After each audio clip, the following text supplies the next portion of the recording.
Hello, everyone. I am attorney Chinwe Foster with the Foster Law Firm, and we are continuing again with our COVID-19 series, How COVID-19 Infects the Law. And today I am pleased to have Circuit Public Defender of Clayton County Judicial Circuit, Adeline Alexander. Attorney Alexander, how are you? I'm fine, Chinwe. It's great to see you. It's great to be on your show. Thank you so much for inviting me, first of all. No problem. Thank you for being here. Now, Attorney Alexander, your office handles a majority of the felony criminal cases in Clayton County. Can you tell me how COVID-19 has affected the cases that your office handles?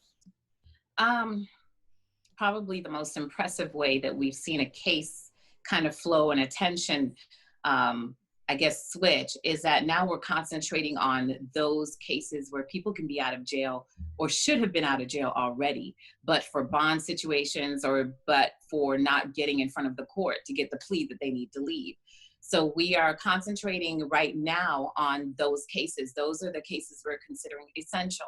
Any case, so because I deal with felonies, those are not everybody, because we have some serious violent offenses. So what we are concentrating first and foremost is getting all of the non-violent offenses, right? Where people are housed in jail. We're trying to get them out of jail as soon as possible. And how has that been? I know that the courts have been closed down, I believe, since March 16th. And how has that been since then in getting those cases resolved and getting people out of jail? Surprisingly, in Clayton County, it has been good. We have all somehow found a way to work together, and it has made a difficult transition easy. Now, mind you, the first week, that was hell week. We had no idea what was going to happen, where we were going to be, how long this was going to be, if it was even that serious. Right. And so we had to quickly scramble. And what you saw in the first week was a lot of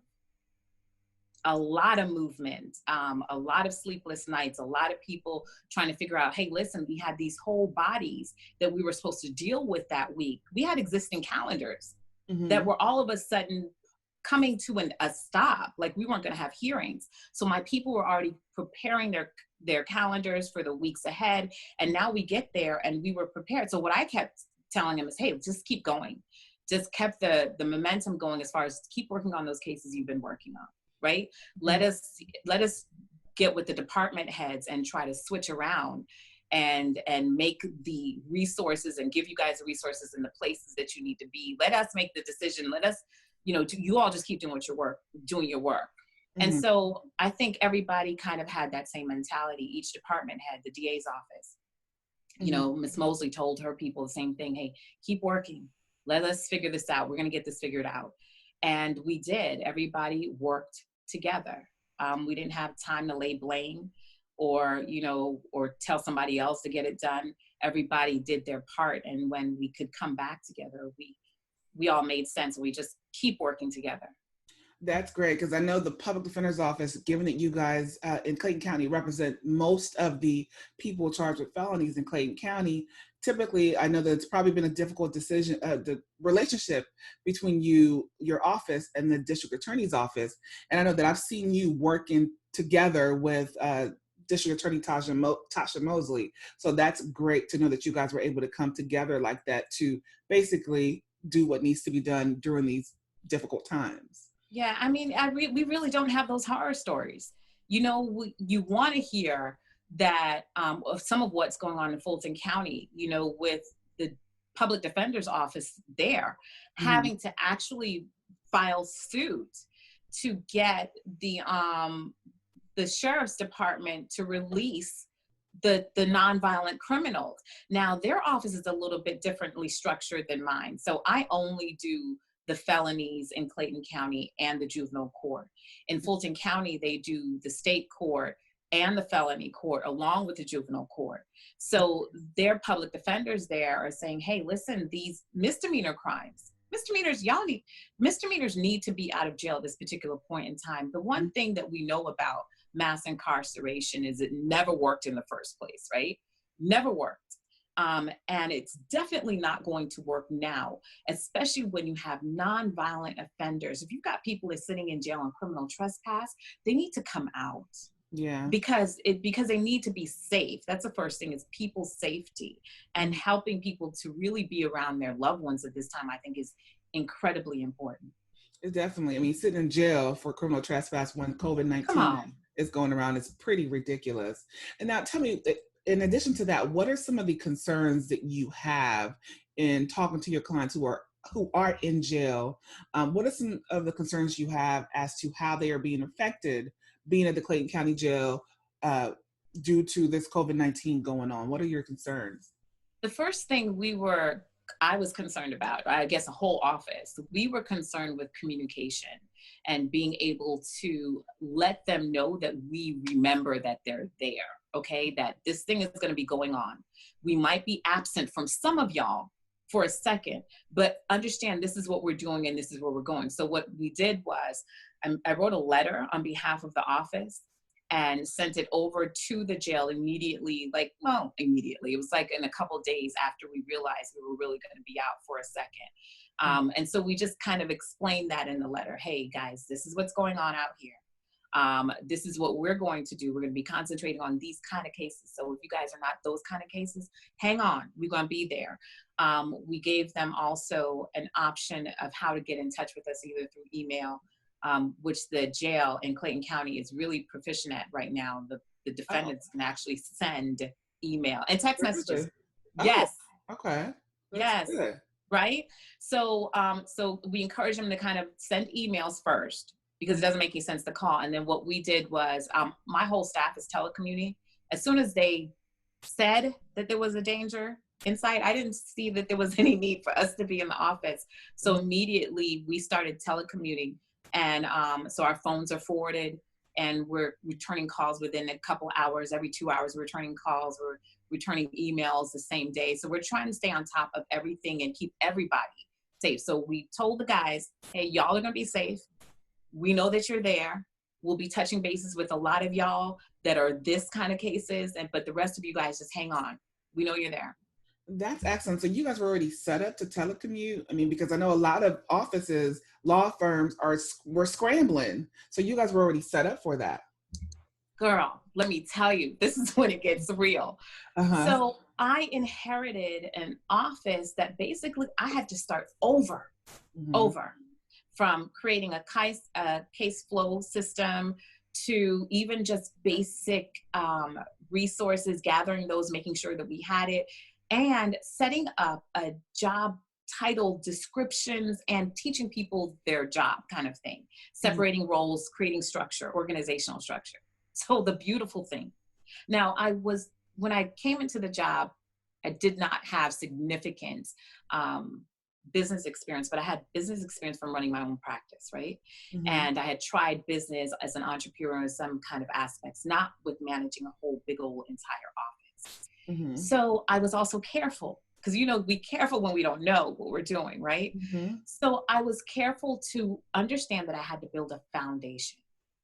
So in building a foundation, the most amazing thing happens is that I'm prepared for anything, because I had to start with communications, right? The first thing with the files was, hey, we need to make sure all the files are downloaded onto our system, everything in a file, so that if we have a change of attorneys, because we had a lot of movement. Remember, you start a new place, you're going to get movement. If we have a new attorney comes in, I need somebody to be able to grab that information.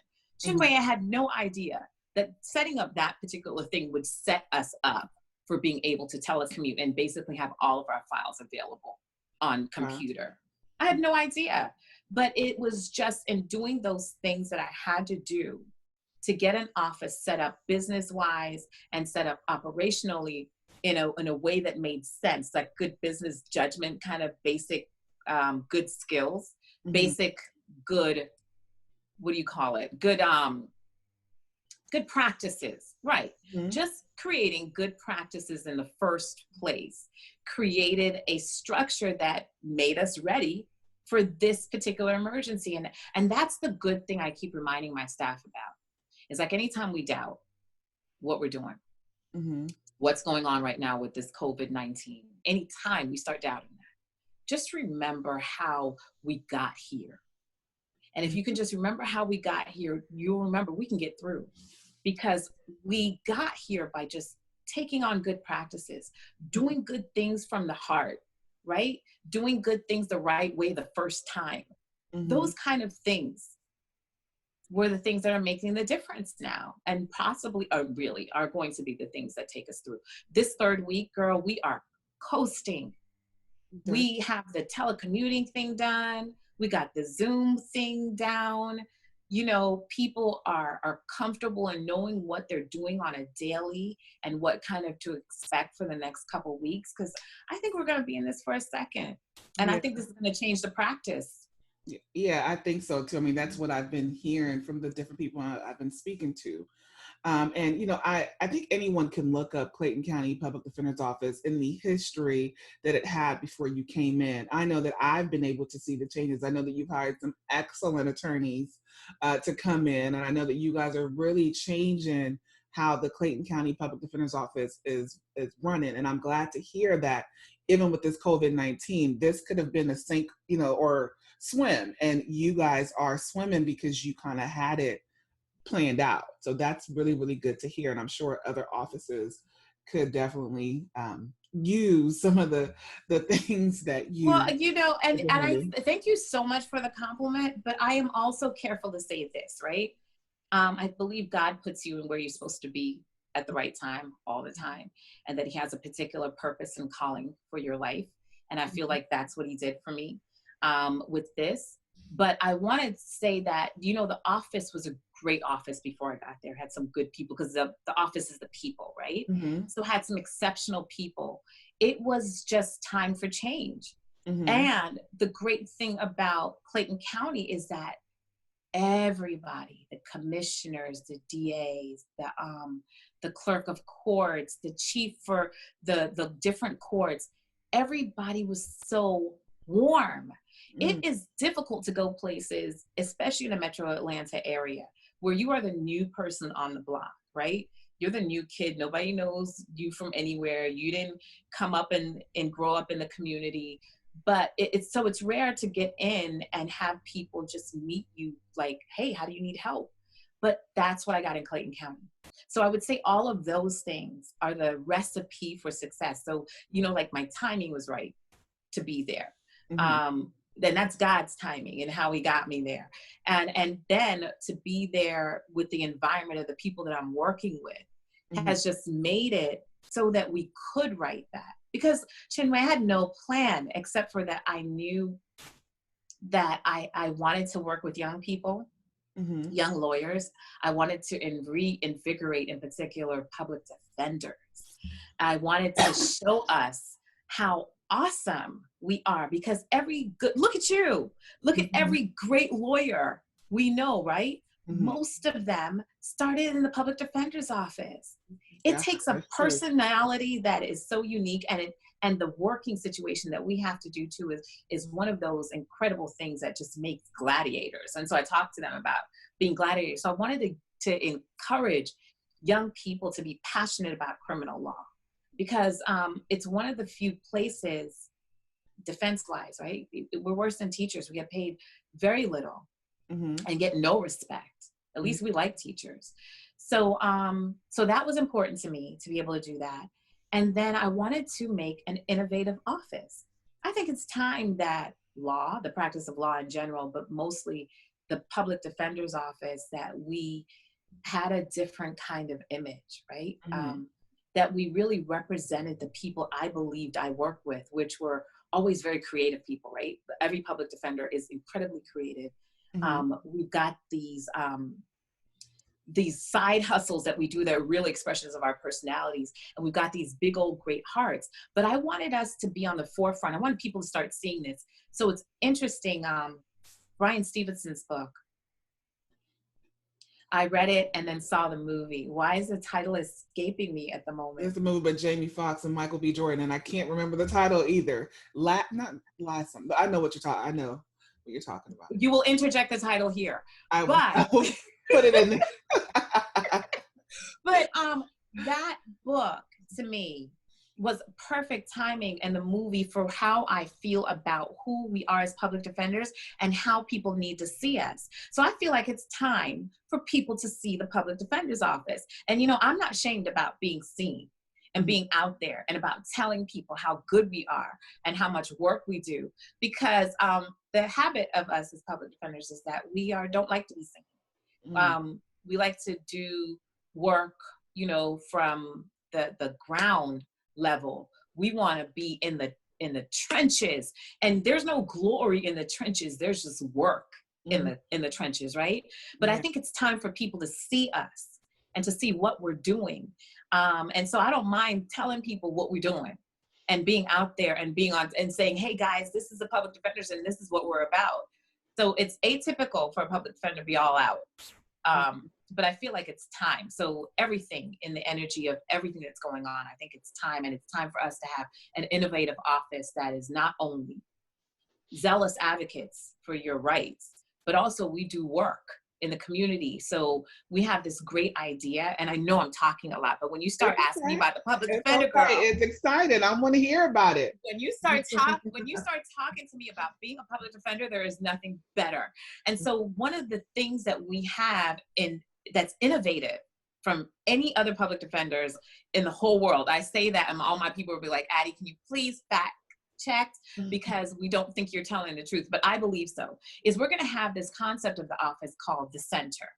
And the center will be an opportunity for us to house in-house in our office space the services that our clients use most. So we're talking about providing them with homeless assistance services, clothing services, mental health services.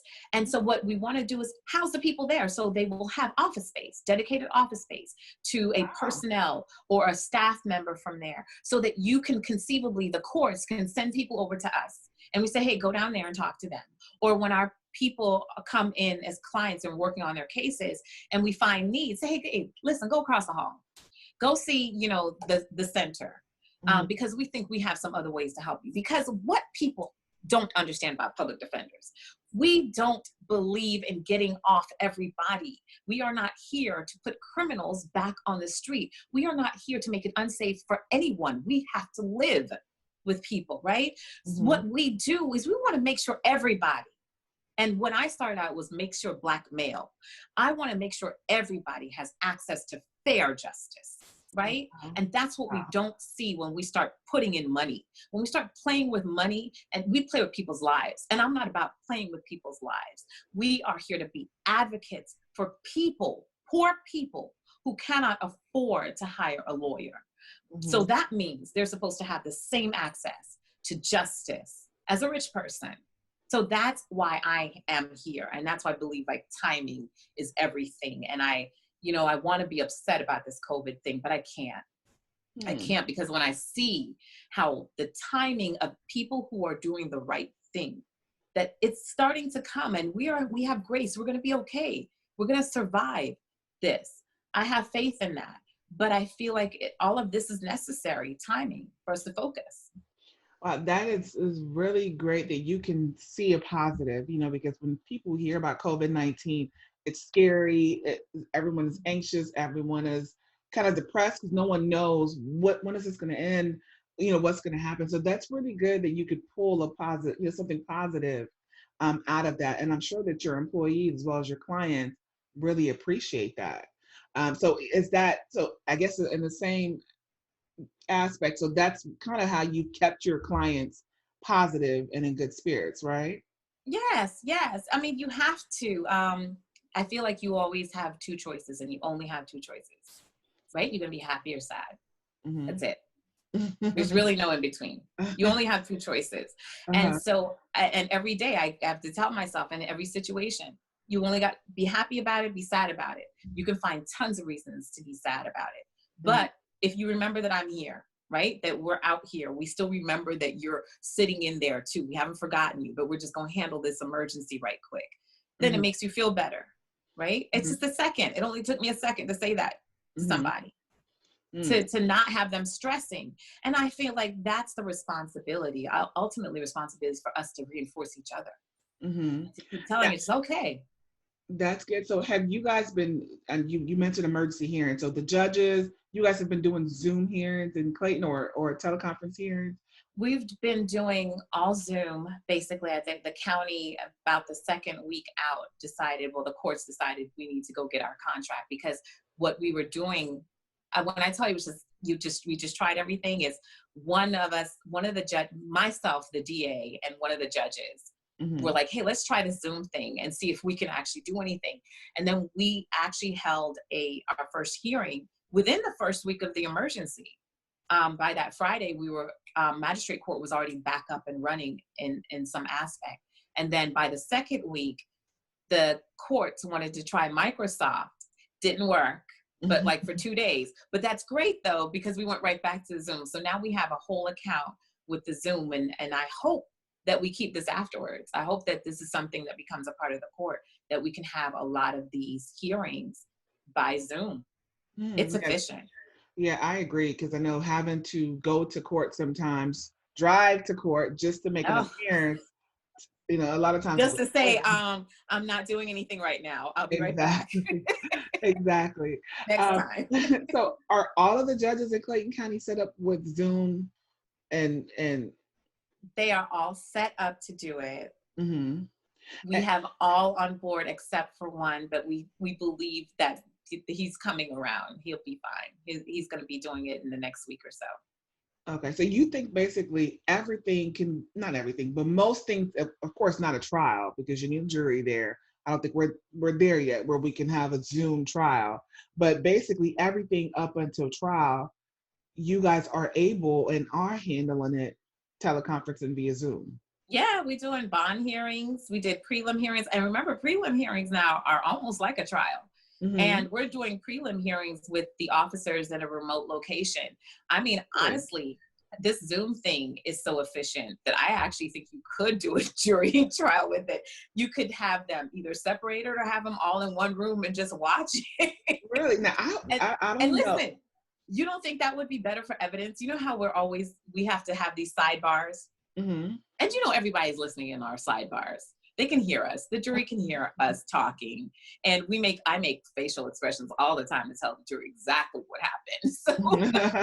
So like, if you could cut out with Zoom, you could really cut out some of those nonverbal cues that we keep giving.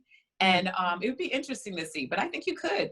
Well, you know, I'm a cross-examination person, and I think a lot of cross-examination is being able to, I don't want to say intimidate the person, but bring, I don't want to say that. People already think that I'm aggressive, intimidating. I don't try to be intimidating, but you know, it is what it is. When someone is lying on the stand, right, being able to get up in their face and say, isn't it true? Or bring something. Yeah. How can you really accomplish that via Zoom though? You know what? And you know what? I always tell the young people that I talk to about practicing law and what it is to lawyer. I always compare it to it's theatrics, it's theater. It's drama. And, you know, and you need stage. You do need a stage. And I would miss that part. And I don't know if you could be an effective lawyer if you really didn't have the human contact to be able to get in somebody. Really? Especially somebody who is lying. Yeah. Especially, I don't know. So I agree with you that we can do like maybe bond hearings. Yeah, you're right. Like you're right. Please, but I don't know about prelims and trials. You're right. Because I need to be in that person's face. You're right. Especially that officer's face. And, you know, but that's good though, because I know the one thing a lot of people, at least my clients, were afraid of, that their loved ones were going to be sitting in jail with nothing happening. So that's really, really great that you guys were able to come up with this procedure that will help get people out who don't need to be sitting in jail in the first place. Amen. I mean, let me tell you, and about the prelim hearing, one of my attorneys, girl, did a bomb cross-examination of an officer by Zoom. So, you know, you could, it was really good. Like, she tore him apart. You're like, ooh, was this a prelim? Wow. And almost too comfortable, because I think she was sitting there at her dining room table with a cup of coffee. So she was like ready. Wow, that is great. So, and just kind of just talking about bonds too, have the judges been more understanding, you would say, in giving bonds? You know, I know that usually the judges follow the Ayala factors in allowing someone or granting a bond. Now that the COVID-19 aspect is we don't need people in jail that don't need to be in jail, you think that they've been more inclined to give bond? Well, we have been doing a lot of consent bonds. My Oh. motive operandi really is to always work with the DAs, because if you get the DA to agree, then you do anything you want to. The judge Mhm. is most of the time going to agree with you, right? If you Mhm. come in on a consent bond. So from the Mhm. beginning, I have been encouraging my people to go out and get consent bonds. We don't have to waste time doing an argument in front of a judge if we can get the DA to agree to Mhm. what it is and we submit it, because most of the time the judges are signing it. And what I find is that the judges love it because it alleviates them of any responsibility Mhm. about what happened. And we so I really think that doing it that way has made it easy for us, so that even when we have to ask, and the rare occasions that we're pushing on bond, Mhm. then when we do ask, the judges are more lenient to us because we have always been cooperative. We kind of like, they know if we have to ask, it's a problem Okay. because we've been trying to work on it before. But yeah, they're good. Everybody pretty much understands that this is a serious crisis, Mhm. and that our objective is to follow what Justice Melton, the Supreme Court justice, told us, and that was to get all people that need to be out of jail. Mhm. And I will say that we are working towards that, and vehemently. Even the judge that is not participating completely right now with virtual, his objective, his primary one objective is like, I need to get everybody out of jail. He Mhm. just wants to do it a different way, but everybody's sharing that responsibility. Yeah, it's kind of unfortunate that we have to have this COVID-19 to get people, because there are people who are sitting in jail Come on waiting for now. bond that to Come actually on. get people to get them out. So again, Come I'm finding on. some positivity, and Yes. COVID-19 is horrible, but there's some, at least some positivity in the law aspect if we're getting people out of jail who don't need to be in jail. They Now, should have been out in the first place. You are absolutely exactly. right. Now, what about now? One thing that I know I'm concerned about is you have people who usually we would be able to file a speedy trial motion because this case, there's no evidence, there's no grounds. They have the right to speedy trial. Now that we have this order that has told speedy trial, um, how is that affected, or how are you talking to these clients who are in jail, maybe on a more serious Mhm. case, that you would otherwise file a speedy trial motion to get their case resolved quickly? How are you handling that? Well, we're still working on those cases. And it's funny that you mentioned that, because we were like, we can't ignore these speedy trial potential issues. And so what we have done is we've already gone through and identified which of those cases are affected. And we are still working on those cases. And then we have not stopped working on our rapes, our murders, our armed robberies, our aggravated assault, our aggravated batteries. In fact, what this opportunity has given us is an opportunity to work even harder. So the good thing about my office is that we now have an investigator for each one of our courtrooms. So while this downtime is not downtime for us, honey, this is Mhm. better. This is an opportunity for us to better prepare our cases. So those rape cases, when they come back, the DA's office can do whatever they want to do. And Mhm. we work together as much as we can work together. But Mhm. when it comes to being prepared for trial, that is what my people are doing right now on those serious cases, is that they're doing deep dive investigations. They're going outside of the regular, do we have the information that the state has, to let's vet the information that the state has. So we're having an opportunity to do that. I anticipate that this might go on another 3 months, Oof. I think. And so far in our planning, in my plans, I have been kind of on time with where I think people are moving. And Mhm. so I'm prepared, like 3 weeks, 3 months out from now, that those cases, that's when I'm going to start worrying Mhm. about those cases and not moving quickly enough, because that would have been sufficient time for us to work on it and for them to reasonably sit before somebody starts saying, hey, y'all forgetting about these whole group of people that we have not been paying attention to because we've had this emergency. So I think by my plan that we should be able to hopefully alleviate that concern because we're back in court, or we'll be ready to be more aggressive. Okay. Okay. Well, that is good. I mean, you've been extreme. I think this is really positive because everything is so down and everyone is depressed. And I think it's good to hear what Clayton County, what you guys are doing over there, to kind of help people and your clients and your employees and people in the county kind of get through this. And just in closing, do you have any final words that you want to kind of tell people who are watching this? First of all, I just want to tell you thank you for giving me an opportunity to speak. One of the things that I do feel is that, as public defenders, people forget about us. We're not even elected, so nobody really pays attention to the fact that we're doing real work on behalf of the most vulnerable population and a majority of the people that are in jail. And a lot of our people have mental health issues, right? And so just the opportunity to just speak on any platform is so welcome. So thank you. And to everybody else, I just want to say that it's going to be all right. It's going to be all right. I told my people, and I'll tell y'all the same thing, we were built for this.